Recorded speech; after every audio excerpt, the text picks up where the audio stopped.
Hello everyone, Impiator here, and welcome back to my Newcomer's Guide for Elden Ring. This is part 25.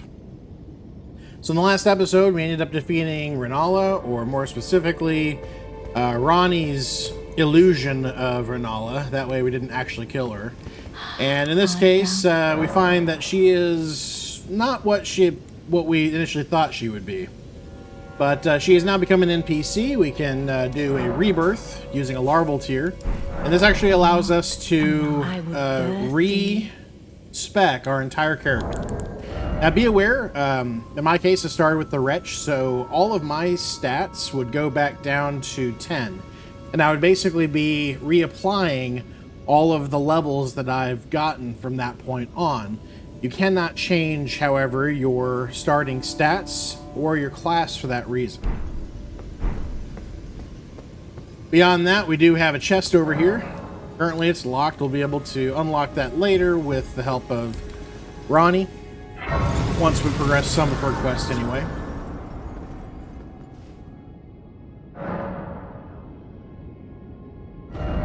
Otherwise, let's go ahead and grab a level. And I have enough for a few, actually. So I'm going to level up my dexterity to 20. I'm already at 20 for arcane. And it's at this point that I usually like to go for vigor. So to reiterate kind of the idea here, you should be putting your goal for vigor at around 60. 60 is basically where you get diminishing returns. And the other important thing is that you aren't going to get diminishing returns up to 60. You're actually going to get better returns on every level up to 60. So these final 20 levels will be a lot more impactful for your total health pool than even what we've done before. So that is a big consideration. In addition, 60 pretty much should be the foundation for where you want to be whenever it comes to the Shadow of the Erdtree expansion as well. The meta is still being decided when it comes to where multiplayer is likely to be held at, but I'm estimating somewhere between 200 and 225 will probably become the new multiplayer meta. Not planning on playing multiplayer, then just simply level to your heart's content, but again, you should be getting your vigor to 60. The rest of your stats you'll decide on based on what kind of character you want to be. Otherwise, though, what we're going to be doing next, actually, is going to be trying to meet up with Ranni. We don't yet know her location officially. However, she is up at the Caria Manor here. So, if we go ahead and head back, we're going to go talk to some NPCs, progress some quests, and we'll basically get kind of our next objectives from here. So, for starters, let's go talk to Enya. Holy. Fine, you have it now to become the thing as much. That's going to give us a new talisman pouch. Really nice to have.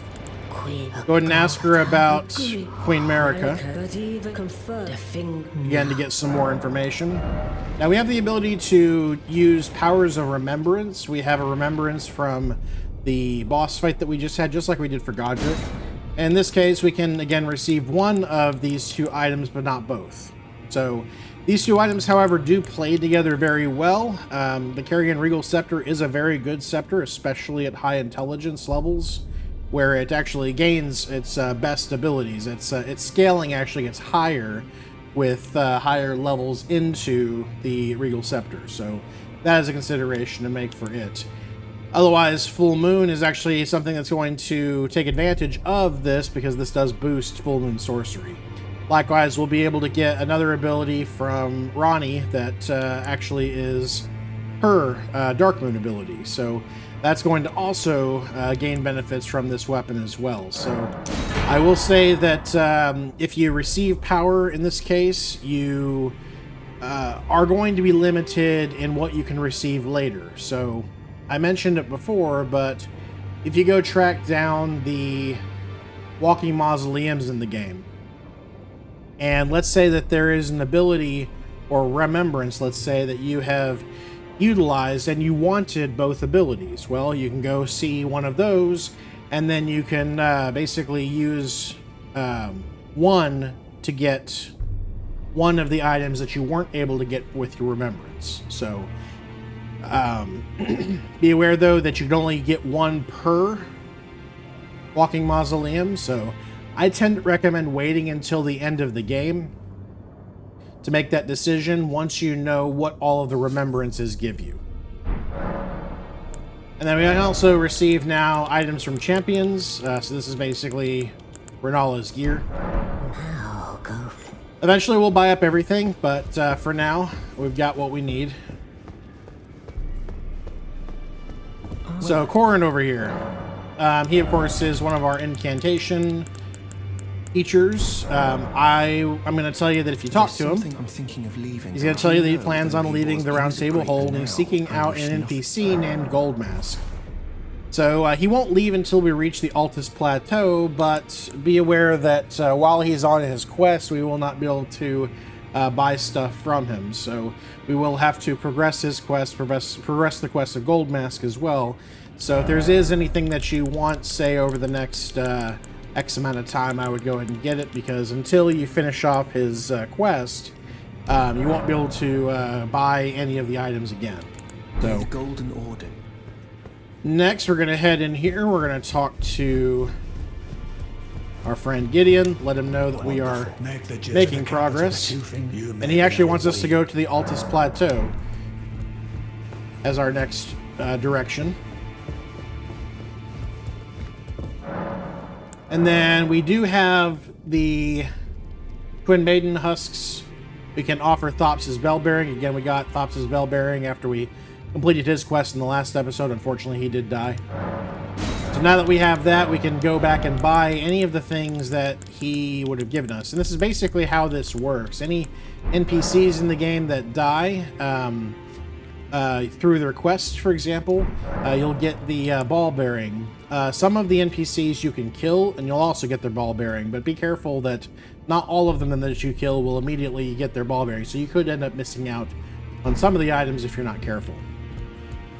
The merchants, by the way, any of the merchants that are on the road, all of them can be killed immediately for their ball bearings, but I usually leave them alive until the very end of the game. Next, we're going to come up here and we're going to talk to our buddy, Roger. Now, I held off on having us progress his quest line because his quest line ties in directly to Ronnie's, so we're going to be going to Ronnie, well, at least to the location that Ronnie's at in this episode. So talk to him, he'll give you the Black Knife print if you haven't already progressed his dialogue. If Ronnie and she should, I would like you to... And he wants you to locate Ronnie. There's a manor. It is the familiar. There's been talk. Ronnie's word. I suspect. I'm afraid. Do you know of the very note by Dee's account? But truth be, you may find that I discovered Dee's soul. Yes, if Dee knew, he would surely, or perhaps, but no need to. I can tell her good.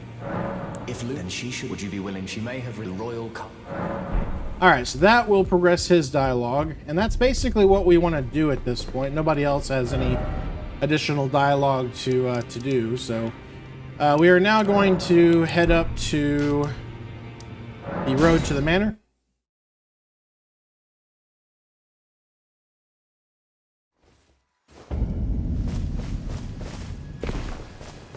Well, then I presume. We can talk to our buddy here. Start buying up what he's got. Otherwise, we're going to actually want to get down here. There's an item that we can get down kind of over there on the ground, so I'm going to get to a place where we can fall safely. This should be fine. Then we're going to work our way kind of north. You'll notice these hand enemies on the ground. These are actually the enemies that we're going to be facing a lot of whenever we first enter the Caria Manor. Otherwise, though, up here, be careful of the ground. You can see the fingers poking out. We got a crystal tier here.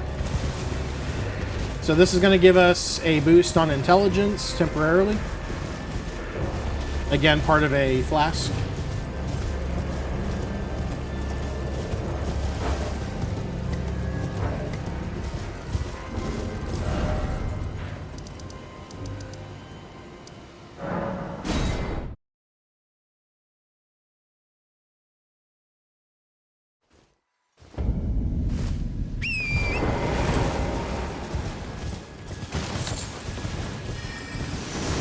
So as you go north, you're going to be attacked by someone with magic. Just do your best to try to avoid it. Zigzag is always a good idea, especially when we're going up the actual pathway over there. For now, though, we're heading over here because there are some sarcophaguses, or sarcophagi. These have a bunch of golden runes at them.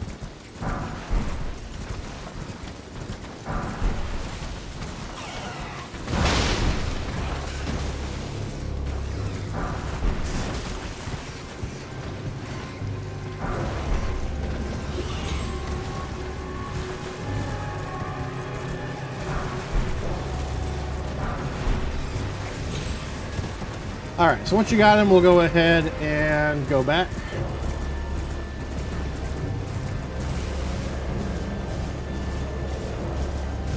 And we are basically going to get back on the path that leads to the entrance.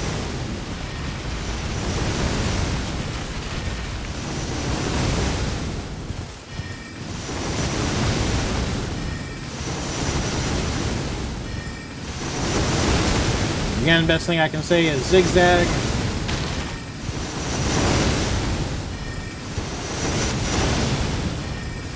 We're at high enough level, though, that it's not going to kill us that quickly.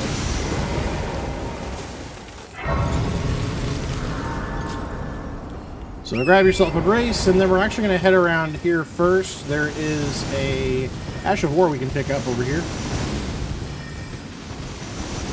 It's going to be the Hoarfrost Stomp, which is basically an Ash of War that allows you to stomp and then generate frostbite damage on enemies.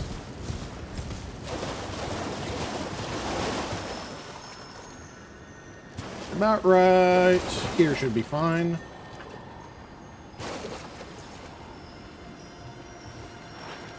There we go. Alright, so now we're going to actually enter the building.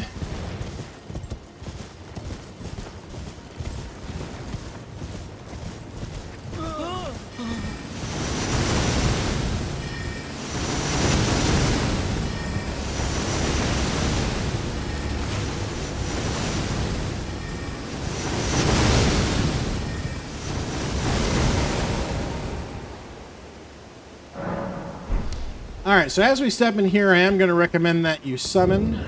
There are a lot of enemies in here. And we're going to go immediately right. And pay attention to the ground, because there are some locations on the ground that have enemies. And there are also some that are kind of lying in wait for you. These things, by the way, and as well as the other ones, they do not like fire. So if you have a fire weapon, more power to you. Anyway, a bunch of them will be kind of on the walls. You'll see some more over there. In fact, there's one right there you can see. Otherwise, though, we're going to come up here. Now, when you step in here, you want to step in here and complete what's in here quickly, because otherwise your summons will disappear. So grab the cookbook. An enemy off to our left. These guys will hit us with magic and just crawl at us.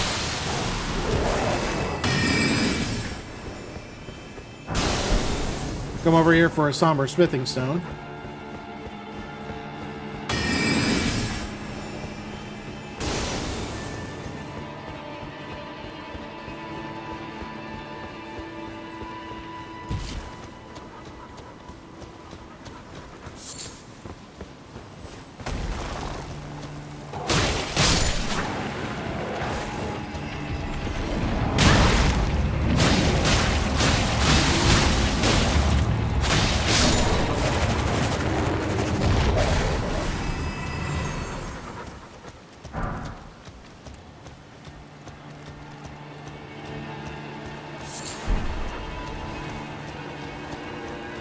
So these enemies, again, are really good drops for level 2s of Somber Smithing Stones. Both the big enemies and the small enemies.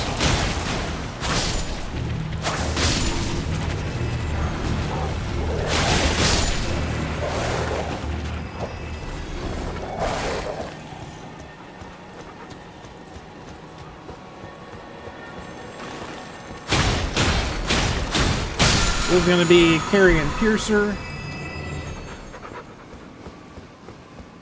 And then this is going to be an Ice Crest Shield. So if we go too far north of here, we will deactivate our summons, so we're going to be heading back.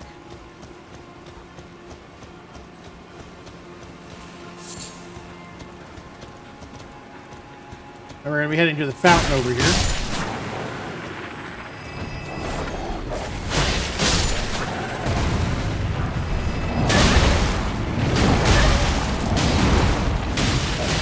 Probably should have advised you to shoot them from afar. If you got fire arrows especially. That light up, by the way, on their ring, it'll shoot out a thing that once it hits you, it will basically stun you. So try to avoid that if you can.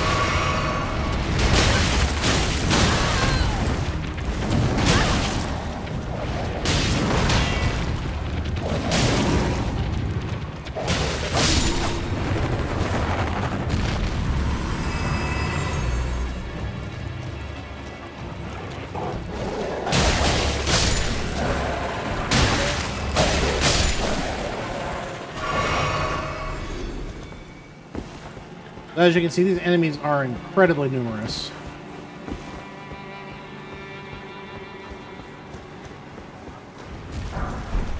We got Golden Rune over here. And I totally did not see you coming.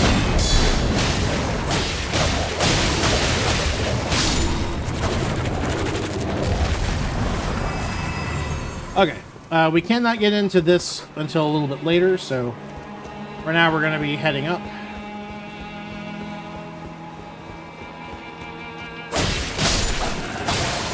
Now, once we get close to that, these are going to start to despawn, so just be aware of that. So you can see the claws in the ground.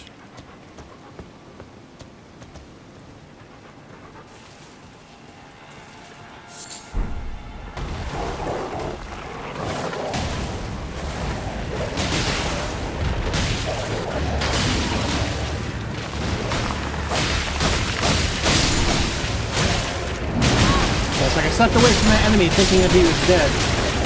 He's not dead.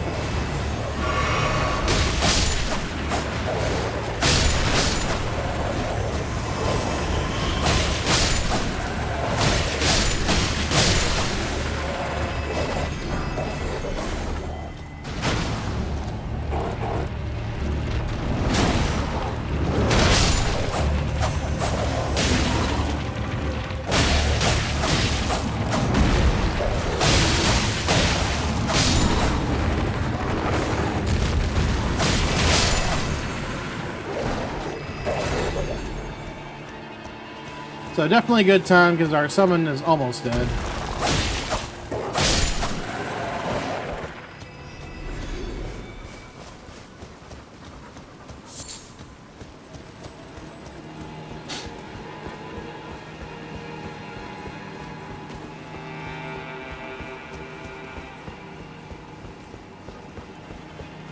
As we get up here, it will start to desummon. So there are some more of these enemies up here.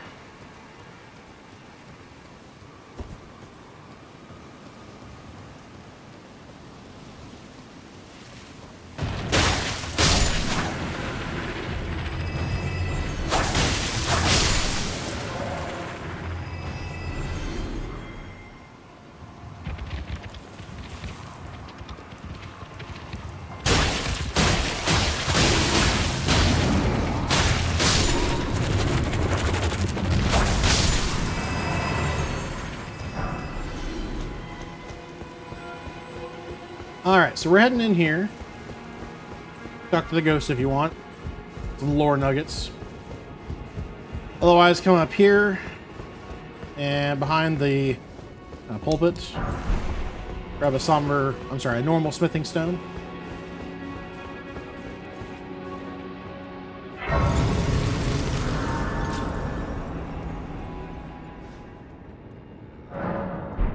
So we'll go ahead and rest here, and then we're going to head out. Now, this path leads to two directions, off to the left and straight. We're going to take the left path first. There are going to be a lot of these summoned blue knights that pop up as well. Basically kind of the Godric soldiers type enemies. These ones aren't too bad because they're pretty normal enemies, but ones that have the claymores or bastard swords, I'm not sure which exactly. These guys, yeah. These ones are pretty nasty.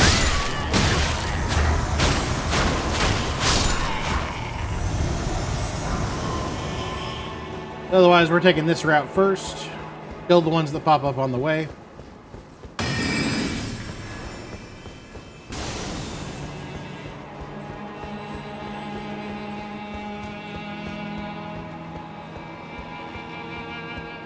So come around here, grab a rune arc. If you want to run from the enemies, we can just jump over here. This is our goal anyway. So drop over here. There's nothing over here.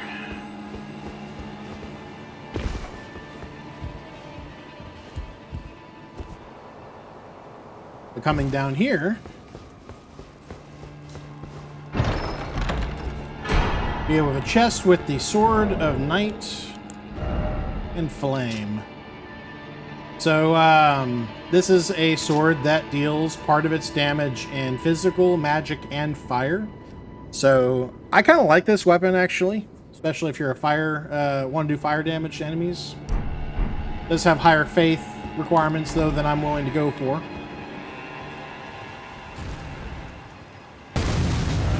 So I'm going to go ahead and teleport over to here now that we've got the door open.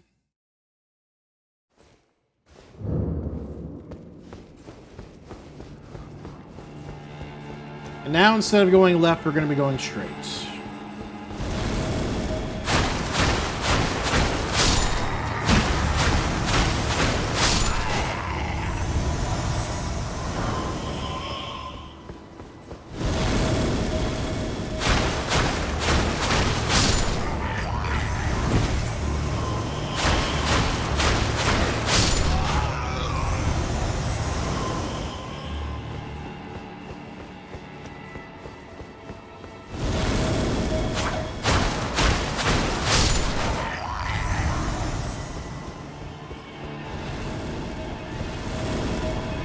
One now behind us.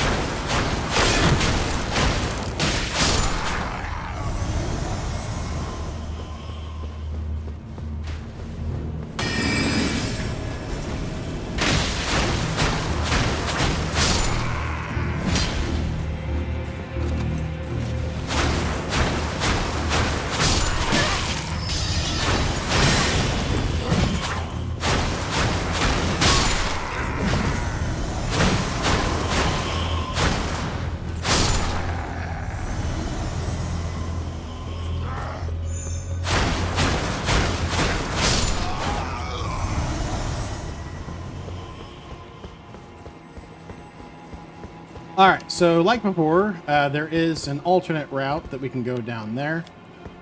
Basically, we would want to jump off of here. However, I'm going to go get us a grace first before we do that. So head in here, take the elevator up.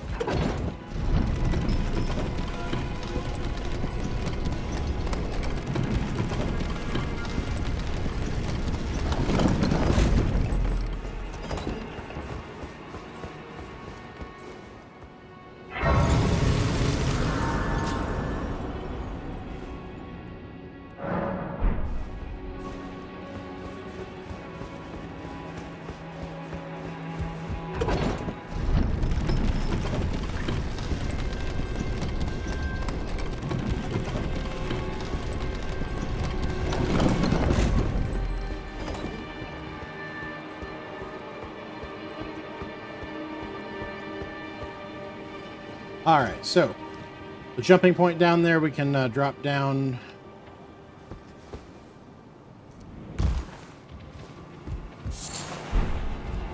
Pick up an item.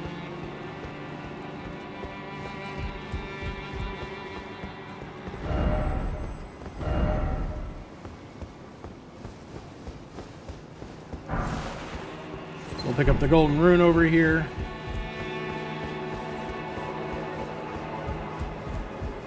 Then we're going to head down this path.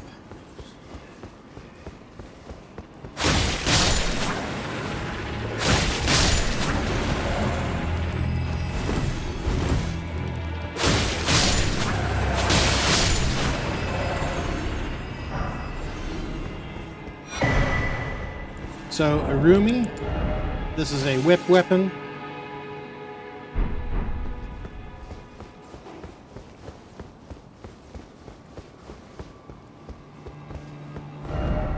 Be wary of strong foe. Ain't that the truth?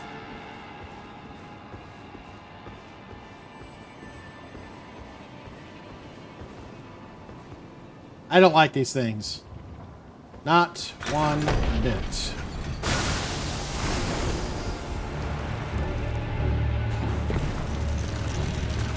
Anyway, go ahead and grab that, drop down there. So if you want to kill this thing... Oh, it left. It actually sometimes drops over here. So this basically goes back down to where we were before. We're going to go ahead and head to the upper level now.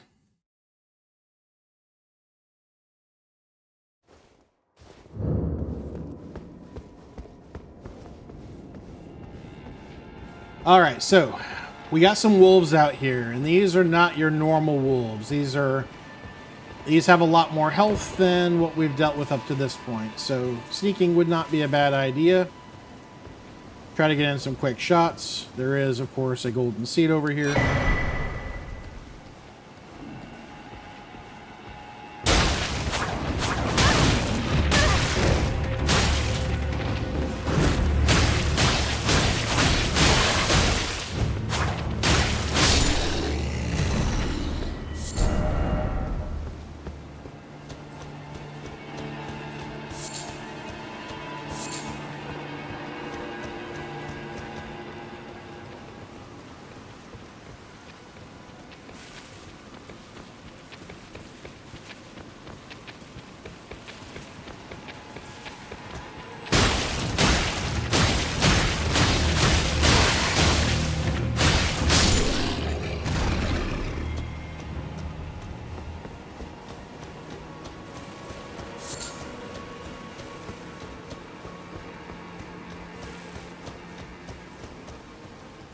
There's another one over here, along with an item.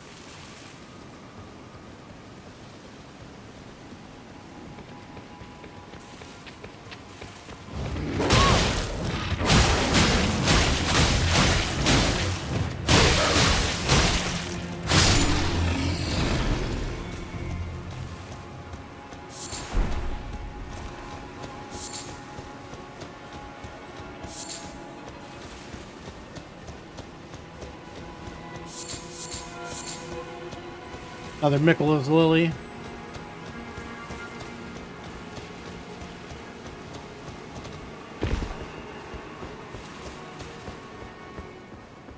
Okay, so there are some pretty dangerous enemies here. However, there is an alternative way through here.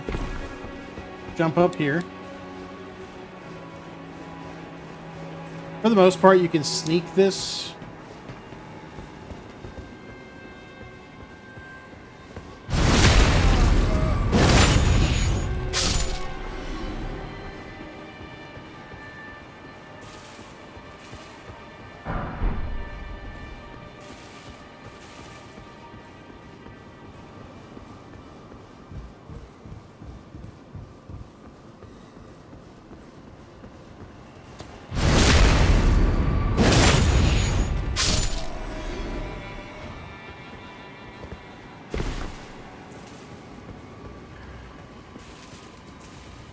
Now we basically just have to kill one enemy.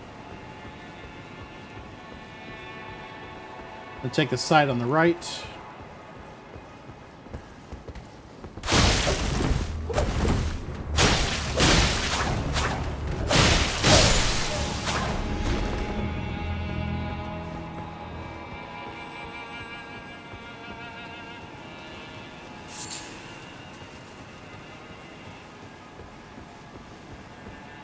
So I take this side because there's one right there and there's one right there. And we can stab them both.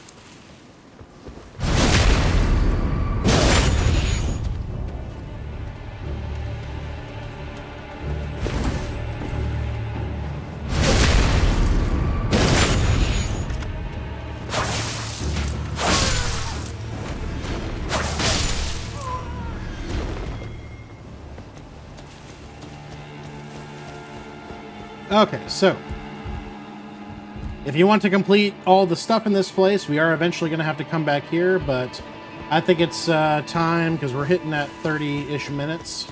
We're going to go ahead and deal with the boss. So pick up this, though. If you want to go down there and kill those enemies, feel free to. We will be coming back for them here in a bit. But I think it's appropriate for us to go ahead and fight the boss first. So I would recommend for this fight that you have an anti-magical damage item available to you. That's going to be super helpful in this fight. This enemy is on horseback the entire time. No way to knock them off horseback, so be aware of that. They are not particularly susceptible to anything, though lightning is probably the thing that they're most susceptible to. So if you want to try for anything lightning based, you might consider that. Otherwise, a big heavy weapon would not be a bad idea, because you'll be able to do bonk stick type stuff to them. So that is a consideration as well. But in this case, I'm fine with what I've got.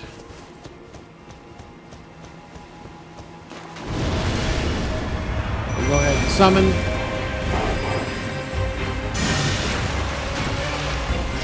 So Glyph Phalanxes.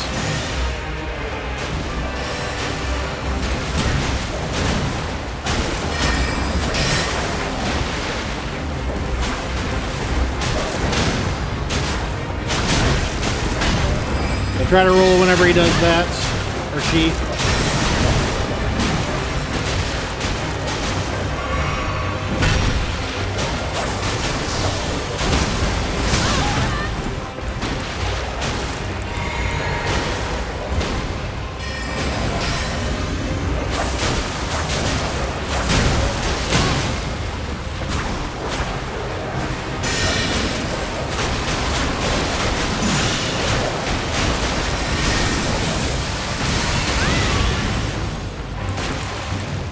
Try to avoid that if you can. As you can see, it does a massive amount of damage.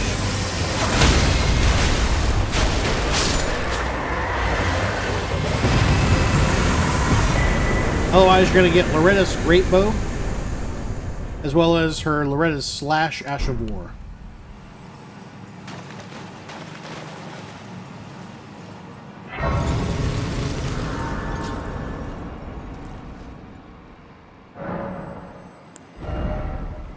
So with that, that's going to knock out this episode. In the next episode, we're going to be tackling some of the stuff that's on the outskirts. And then we're finally going to be headed to Ronnie in order to talk to her, get some quest stuff started. But until then, thank you everybody for watching. Please like, subscribe, and comment. And as always, I'll see you in the next one. Later.